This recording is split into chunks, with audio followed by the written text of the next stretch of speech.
And what up, YouTube? Thanks for joining in. It's Lowrider. Appreciate you guys stopping by the channel. If you're new here, I do content on my 22 Harley Davidson Lowrider S, specifically for taller riders, because I am 6'5". So welcome to the channel. If you can hit the like and subscribe button if you like what you see, I'd appreciate it. But today, kind of scooting around, going to one of the coolest places ever, Outdoor World.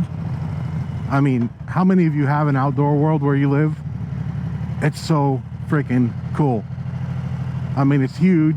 It's full of manly man stuff and fun stuff like boats and ATVs and cool stuff. But yeah, it's right next to a Dave & Buster's, which is also cool if you have kids.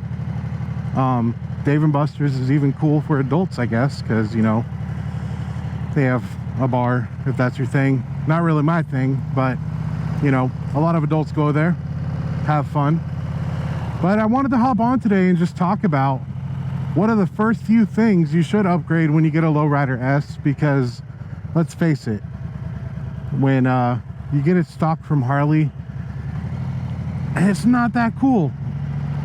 And not only the cool factor, but also the comfort factor. Then you can also get into even, you know, performance upgrades, which cost a lot of money. But this video is more about the few upgrades I do have as far as comfort go, especially for taller riders. So that's what I'm hopping on to talk about. I get a lot of questions on the channel asking about my bike, so I'm just gonna ride around and talk about it. You know, got a Topgolf over there as well, so this area, there's a lot to do. And it's pretty cool scenery. You can do catch and release fishing there. What? I know, I'm ADD, I'm sorry. But I get the most questions I've seen on my videos is literally asking about my risers. To be 1000% transparent, guys, they were already on the bike. If you watched my video a little bit further back, you'll see that I bought this bike used. I had all of 400 miles on it, and some stuff was already done to it, which was also the positive for buying it, because the stuff was done and I didn't have to pay for the labor or really the parts. So the risers, I believe, I mean, I have a huge hand, I believe they're 14-inch risers. I have Thrashin supply bars. I don't know what their pullback is. If you were to ask me, it's pretty minor pullback. So those are already done. You do need a few things if you get risers. You have to get a basically wire extension that connects to your bike to be able to bring the wires up. And in some cases, you have to get the throttle and the brake line extended. So those two things do cost some good money if you have someone put it on for you. So it's kind of the nature of the beast when putting stuff like this on. We're gonna avoid that massive puddle. I just washed the bike, so I don't want to get it all dirty again. I know, I'm a little baby. But so those two things are on.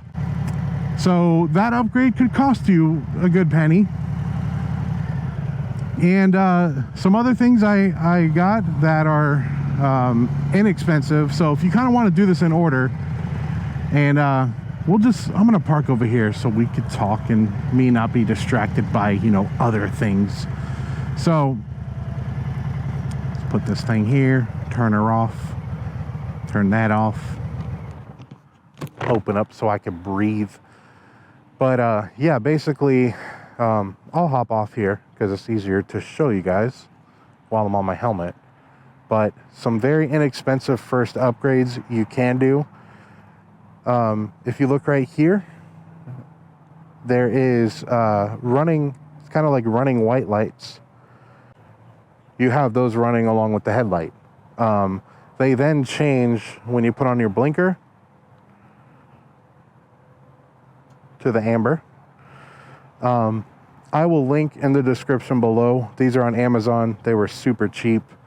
So if you want cheap first upgrades, I would go with those. As far as, you know, cheap wise, that's a good thing to go with. Another thing I would go with immediately is a seat. And for someone like me who is 6'5", this company right here is called Whiplash Company. This seat is the best. The way it scoops here is beautiful. This had a step up before, which you see Lowrider S's left and right with step ups, which goes like this and straight up. It's like sitting on a right angle. Not comfortable at all. This seat is probably find one used, maybe for 500 bucks, or you could buy it brand new. Whiplash actually rebrands these seats. They're actually made by a company called C&C. You can order straight from C&C, but their website is not very user-friendly, and it doesn't have this cool logo. Or you could go through Whiplash. They're more user-friendly and get this seat. But I would highly recommend if you're taller, because it sits you lower and further back, which creates more leg room. So if I went and order with upgrades, those cheap turn signals to turn into, basically gives you almost more front lights for your bike, I would upgrade that. Secondary, I would do the seat. Next, to spend a little bit of money, if you want to get risers and some bars, and as you guys can see from the front here, they are Thrashin Supply Co. Got a little blacked out American flag there. These are great.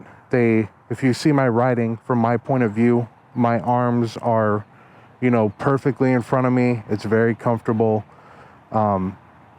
Great thing to have. And if you're a taller rider like me, and I know this is going to be the most controversial thing I say in this video, because I have forward controls.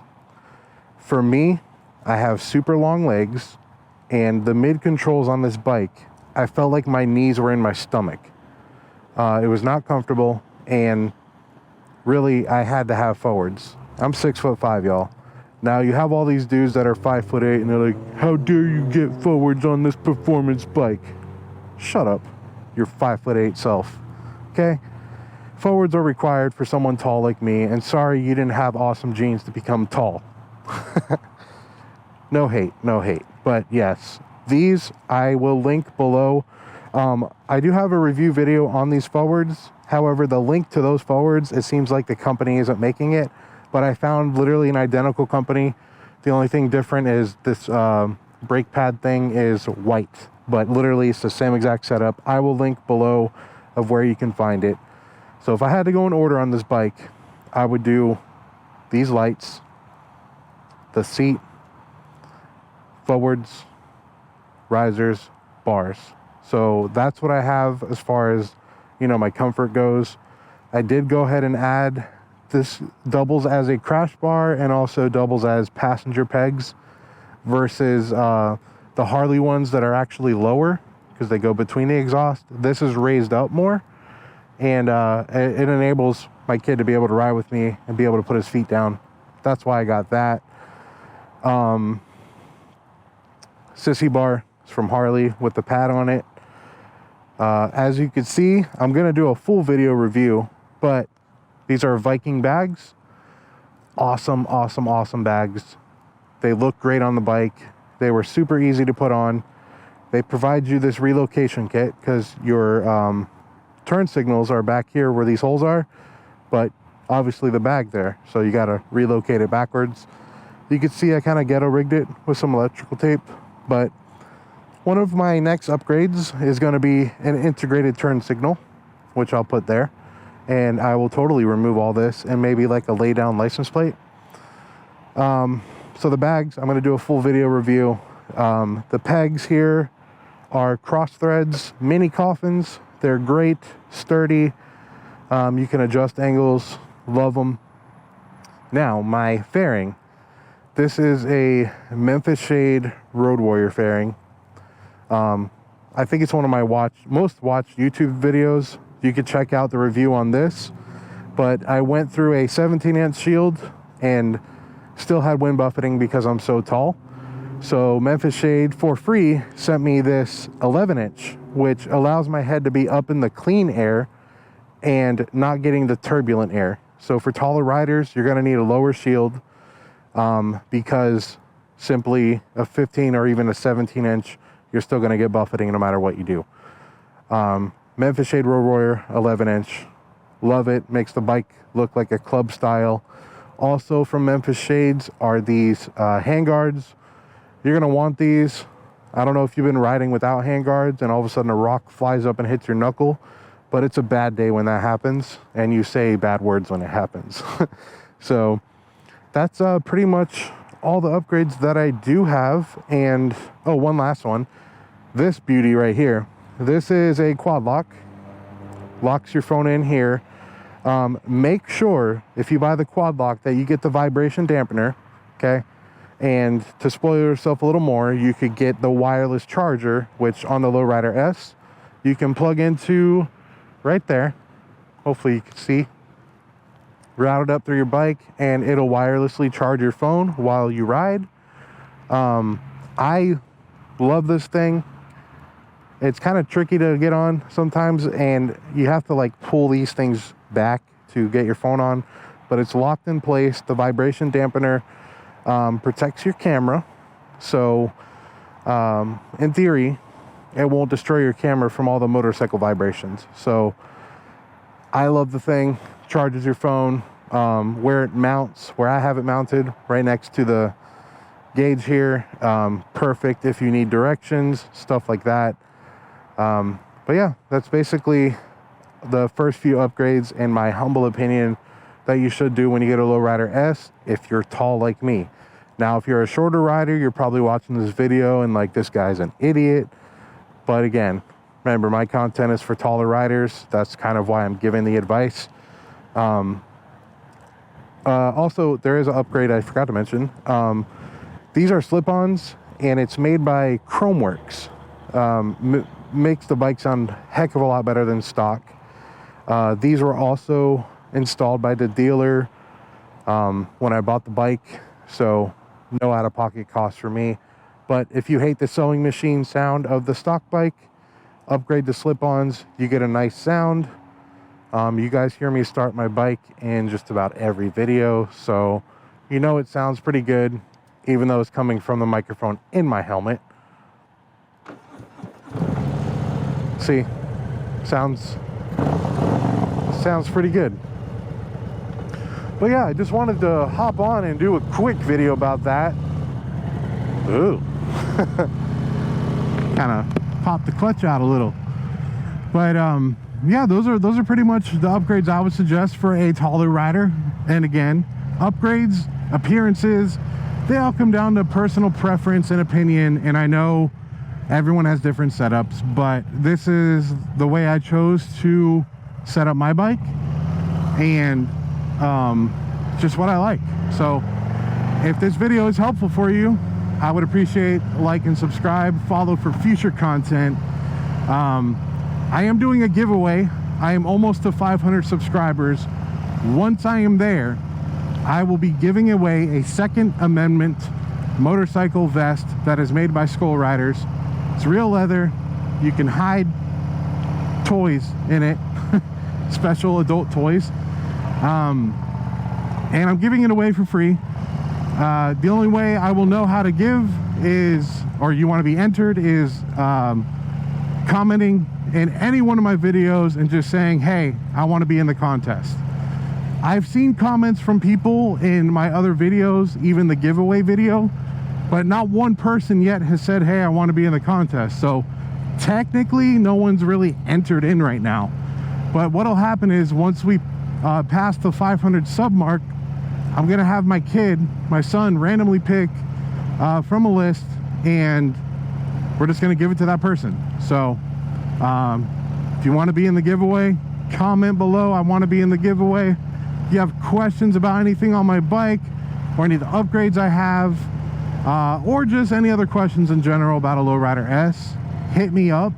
I love talking to people. We will be doing a local meetup for my Polk fam that is still going to happen. I just have to nail down the details of that, and you know, everyone can get together and hang out. But appreciate you guys stopping by. Again, thanks for the love. I appreciate each and every one of you. Stay safe, keep 2 wheels down. For those of you that pop wheelies, keep 1 wheel down at least. Peace.